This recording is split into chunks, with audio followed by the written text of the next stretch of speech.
Histogram of unequal class interval यानी असमान वर्गांतर वाले आयत चित्र वो है जो अनइक्वल क्लास इंटरवल के डेटा पर बेस्ड होते हैं।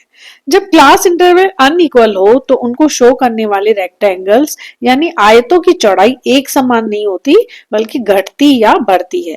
क्लास इंटरवल माना एक क्लास या वर्ग की अपर सीमा और अधर सीमा में अंतर यानी difference of upper and lower limit of a class. तो हिस्टोग्राम बनाने से पहले इन क्लासेस की फ्रीक्वेंसीज को एडजस्ट किया जाता है, माना आवृत्तियों को समायोजित किया जाता है, वरना जो डायग्राम बनेगा वो सही नहीं होगा। ऐसा एडजस्टमेंट मिनिमम क्लास इंटरवल के बेस पर किया जाता है, माना सबसे कम वर्गांतर की फ्रीक्वेंसी के अकॉर्डिंग बाकी सारी फ्रीक्वेंसीज को एडजस्ट किया जाएगा। इसके कुछ स्टेप्स हम देख लेते हैं, फिर इसको एक एग्जाम्पल से समझेंगे।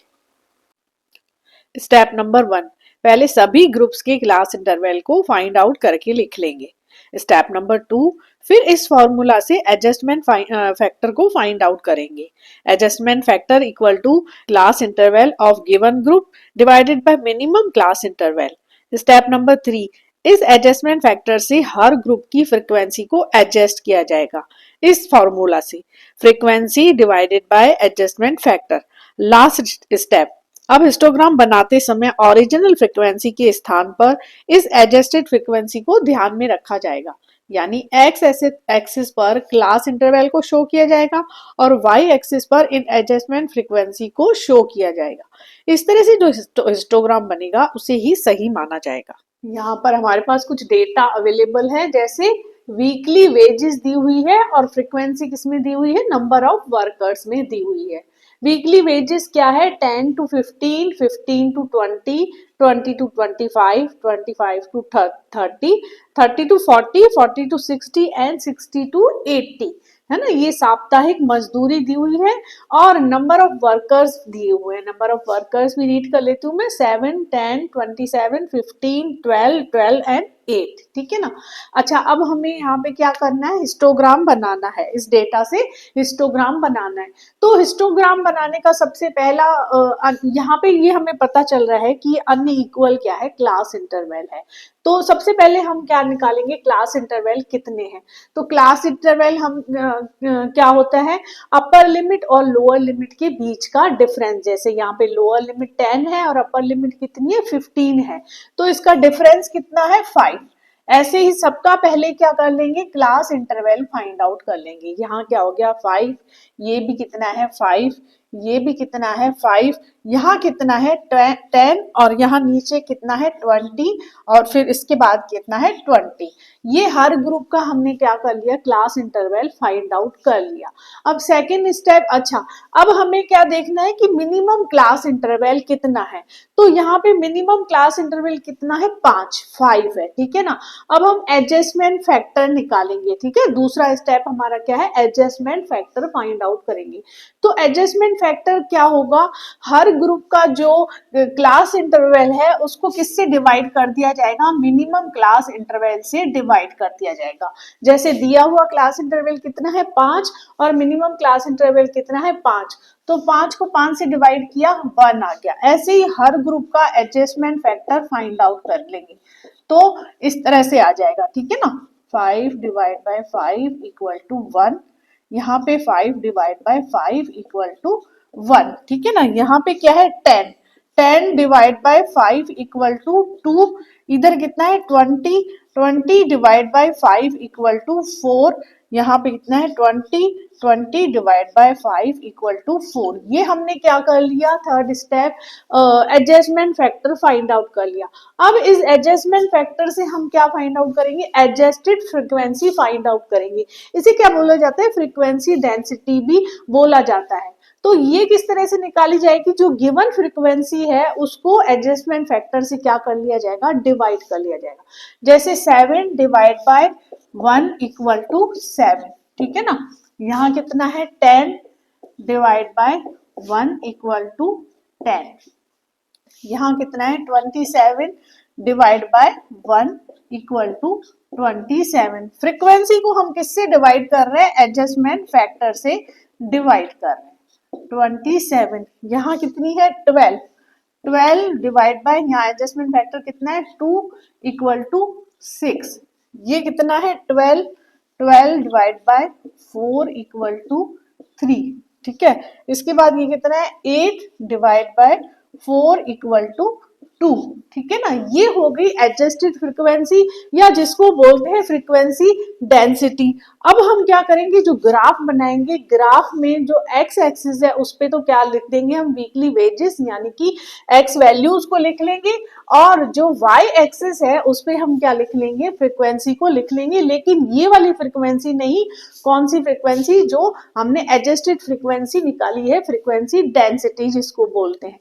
कहने का मतलब है कि हमने फ्रीक्वेंसी को किसके हिसाब से एडजस्ट किया है, मिनिमम क्लास इंटरवल के हिसाब से एडजस्ट किया है। अगर आप ध्यान से इस डेटा को देखेंगे तो जिसका एडजस्टमेंट फैक्टर 1 आया है उसकी फ्रीक्वेंसी क्या रहेगी, सेम रहेगी, यानी कि जिसका class interval minimum class interval के इक्वल है उसकी फ्रीक्वेंसी में कोई भी चेंज नहीं आ रहा है ना, आप देख सकते हैं। लेकिन जहां एडजस्टमेंट फैक्टर डबल हुआ वहां फ्रीक्वेंसी कितनी हो गई, आधी हो गई। जैसे ही एडजस्टमेंट फैक्टर 4 हुआ है ना, 4 टाइम्स, 4 गुना हो गया, तो फ्रीक्वेंसी क्या हो जाएगी, 1/4 हो जाएगी। जैसे 12 का 1/4 3 आ रहा है, तो माना हमने मिनिमम क्लास इंटरवल के हिसाब से क्या किया है, फ्रीक्वेंसीज को एडजस्ट किया है। तो अब इस हिसाब से हम ग्राफ भी बनाएंगे, देख लेते हैं किस तरह से बनेगा।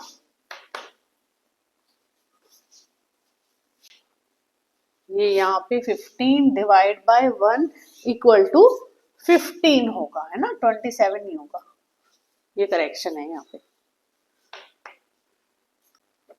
अब इसका हिस्टोग्राम बना लेते हैं। ये एक्स एक्सिस पे मैंने ये वीकली वेजेस लिख लिया है ना, ये है 0, ये है एक्स एक्सिस और ये है वाई एक्सिस। तो एक्स एक्सिस पे हमने वीकली वेजेस लिख लिया है और वाई एक्सिस पे नंबर ऑफ वर्कर्स यानी फ्रीक्वेंसी को ले लिया है। तो ये जो ग्राफ पेपर में मैं आपको समझा रही हूँ, एक एक कॉलम का मैंने 5, 10, एक कॉलम के लिए क्या लिया है, 5, 10, 15, 20, 25, 30, 35, 40, 45, 50, 55, 60, 65, 70, 75, 80, यानी कि 5 नंबर्स के लिए एक कॉलम ले लिया गया है। अच्छा, ऐसे वाई एक्सिस पे नंबर ऑफ वर्कर्स को मैंने कितना दिखाया है, एक कॉलम, 2 नंबर के लिए एक कॉलम ले लिया है, 2, 4, 6, 8, 10, 12, 14, 16, 18, 20, 22, 24, 26, 28 और 30, यानी फ्रीक्वेंसी के 2 नंबर्स के लिए एक कॉलम है और वैल्यूज के 5 नंबर्स के लिए एक कॉलम है। यहाँ पे मैंने इसको दिखा दिया है। अब हम हिस्टोग्राम कैसे बनाएंगे, फर्स्ट हमारे पास क्या ग्रुप आ रहा है, 10 से 15 का, और फ्रीक्वेंसी कितनी आ रही है, 7।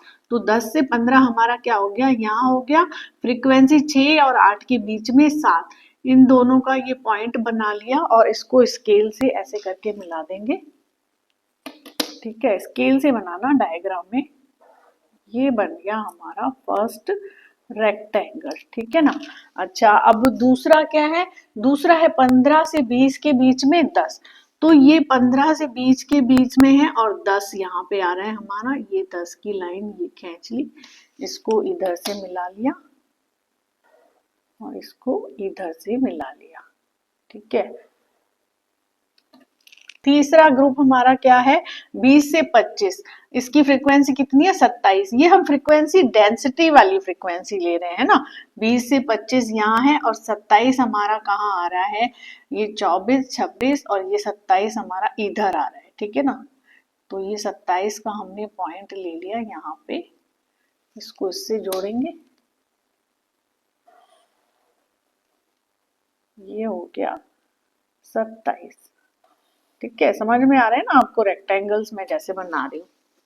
अच्छा, नेक्स्ट हमारा क्या है, 25 से 30 का ग्रुप, इसकी फ्रीक्वेंसी कितनी है, 15, ठीक है ना, फ्रीक्वेंसी डेंसिटी ले रहे हैं। ये 25 से 30 का ग्रुप है, 15 फ्रीक्वेंसी कहाँ आएगी, 14 और 16 के बीच में, ये 15 का साइन आ जाएगा, ये इधर ले लिया मैंने, ठीक है। समझते जाना किस तरह से बना रही हूँ।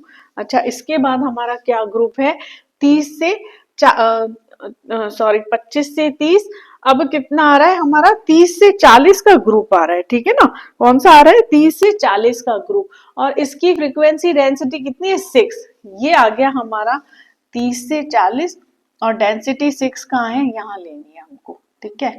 ये इसकी लाइन है एक्चुअली, ये इसकी लाइन, ये इसकी लाइन खींच ली, ठीक है ना। अच्छा, नेक्स्ट हमारा ग्रुप क्या है, 40 से 60 का। इसकी फ्रीक्वेंसी डेंसिटी कितनी है, 3, ठीक है ना। तो 3 का 40 से 60 ये रहा, ठीक है। और फ्रीक्वेंसी डेंसिटी कहाँ है, 2 और 4 के बीच में, ये यहाँ तक ले जाएंगे इसको, 40 से 60 60 तक ले जाएंगे और ये लाइन ड्रॉ करेंगे, ठीक है।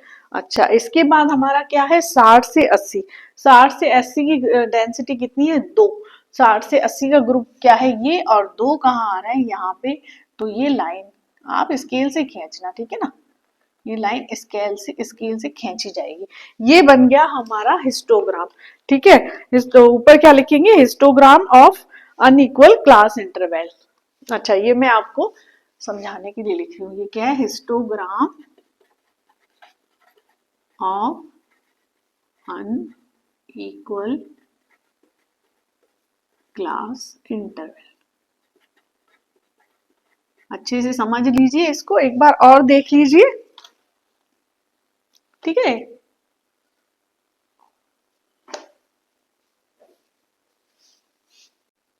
अच्छा, अगर आपके पास कलर्स अवेलेबल हैं तो इसको हर जो रेक्टेंगल को कलर भी कर सकते हैं, तो ये मैंने कलर कर दिया है। मेरी तो ड्राइंग वीक है, तो आप ढंग से थोड़ा कलर कीजिएगा। अब रेक्टेंगल्स को कलर भी कर